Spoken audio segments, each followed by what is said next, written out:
Hello and welcome to Lunchtime Discuss. I am Precious Chukudi, and joining me today is Zainab Bayero. She's a filmmaker and she produced the documentary My Father, the Emir, a portrait of Ado Bayero. It's good to have you join me, Zainab. Thank you so much. All right, let's delve into what we have. And of course, we're talking about, what inspired you to create this documentary about Emir Ado Bayero. Yeah, when I decided that I wanted to produce and direct my first project, I had a discussion with my mom, and we were going through some thoughts back and forth. And all of a sudden, she was like, I think your dad would be a great subject for you to delve into. And at first, I was a bit skeptical because I was like, oh no, that would be a daughter, telling her father's story. I don't know if people really buy into that. And she was like, no, it's not really about what people think, it's about what you think. And after some thoughts, I figured that, yeah, this would be a great man to tell his story because he was one of the longest reigning monarchs in the history of Nigeria and the longest in Kano. So I thought that his story would really be inspiring to tell, and he was someone who was really loved and respected by different people in different parts of the world. All right. Can you share some insight into Emir Ado Bayero's early life and upbringing? Well, my father was born in Kano to the royal Sulubala clan of the Dabo dynasty. He was born in 1930 to the then Emir, Abdullahi Bayero.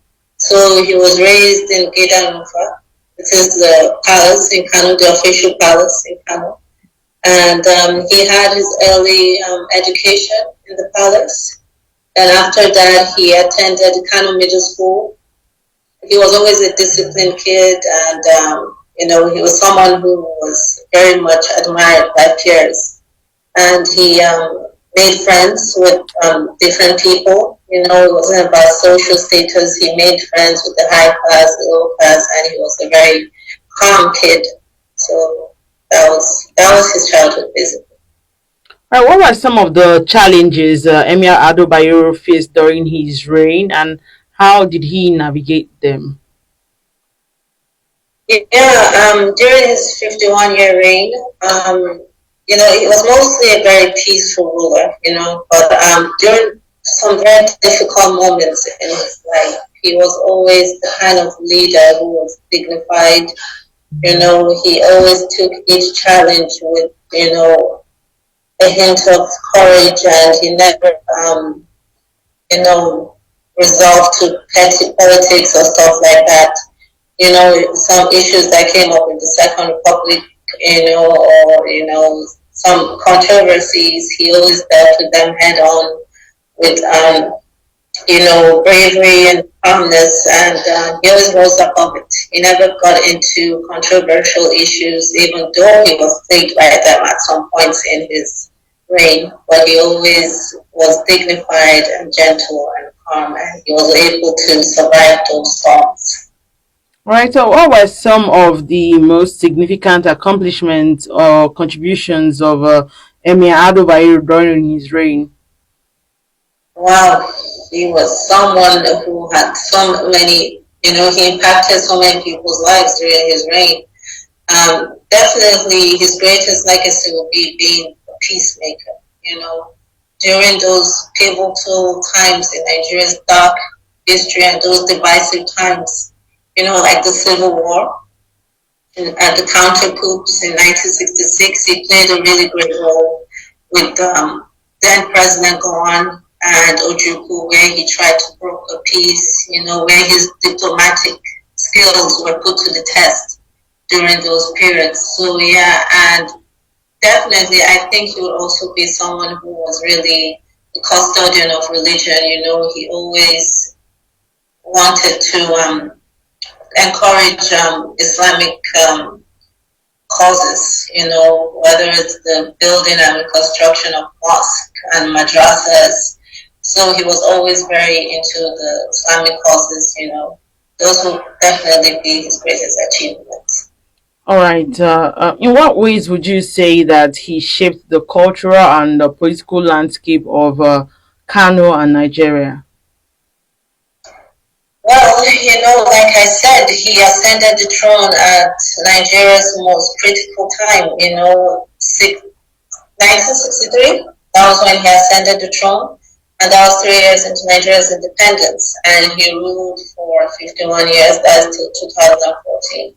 So he changed the political landscape by being someone who always encouraged, diplomacy, peace, and at the same time, he tried to usher in a modernity into a very conservative society the best way he could by not really diminishing the culture or the ancient ways, but also trying very hard to usher in a new kind of understanding of different cultures and different people that would turn Kano into a very modern society the best it could. That was still a religious society or modern, and that was one of the reasons why he was so respected and loved by different people, different parts of Nigeria, and that's what he also contributed to the political landscape in Nigeria also. Like he had very cordial relationships with presidents, governors, fellow traditional rulers, obas to, obese. So that was one of his greatest achievements. All right, so tell us about this documentary of yours. What were the key themes or messages you aimed to convey through this documentary? Yeah, the documentary explores the life of a great monarch born into an ancient dynasty in Africa. And the themes would be universal themes. This was a man who was ambitious, who was gracious, who encouraged peace, unity in a very diverse city and country. And I think people should be inspired by his story because it talks about a man who was able to, be born into this dynasty, and he was able to symbolize what it meant for his entire reign. And he was also able to usher in a new form of leadership that kind of resonates to this day. I hope that other men will be inspired by what he was and what he represented in the kind of Emirate for 50 years. All right. So, how did you go about researching and sourcing footage for the film?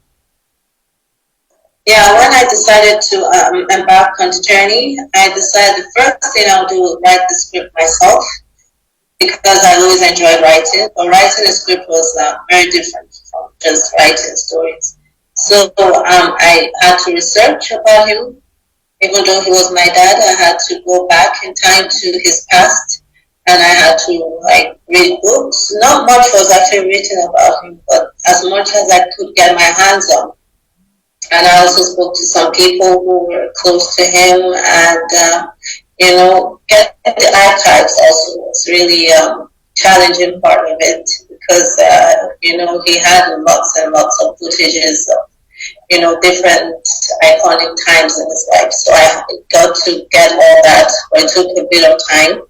But my mom and I really worked hard to get that together, and we did. And even from the archives, I kind of got inspired to write the script in certain ways because watching his life in the videos really was also instrumental in putting the story together. All right. What do you expect will be the key takeaways from this documentary? I think that people, stories kind of affect people in different ways. But what I would hope they would get away from this is that they would experience a time, an era where being royal and being an emir was just incredible and just an amazing time for a man to represent such an ancient dynasty and kind of navigate it in his own way and kind of bring his own style of leadership to that emirate and transform it. And also his personal life, being a man that worked so hard to achieve his dreams. And, it's just like a lost era. And I want to bring people back to that time of a great era of a man that really represented the Fulani Caliphate and a man of peace. All right. What's your take on the recent emirship tussle in Kano? Yeah, that's an issue that's been coming up a lot lately, and I really don't like talking about it much. But what I would say is that it's really unfortunate because I don't think that tradition and politics should be intersecting like this. I think the traditional institutions should be independent of politics, but it seems that politics is playing a great role now in the Kano Emirate, and that's quite unfortunate. And I think that the players in this, particularly the people in the position of leadership, should try and remember what this emirate is about. It's about the dignity of the Fulani Caliphate, and they represent that. They are the princes and they are the royals, and they should understand that that's what's important. I'm not judging any one of them. I think they're in a difficult situation, but I think they should try and resolve it, and everyone can move on, and we can find peace in the country. All right. Looking forward, do you intend to delve into more projects like this, or what should we be expecting from you? Yes, definitely. I would love to do more documentaries and also feature films, fictional stories, like real life stories, and just great stories that people will be entertained and inspired by.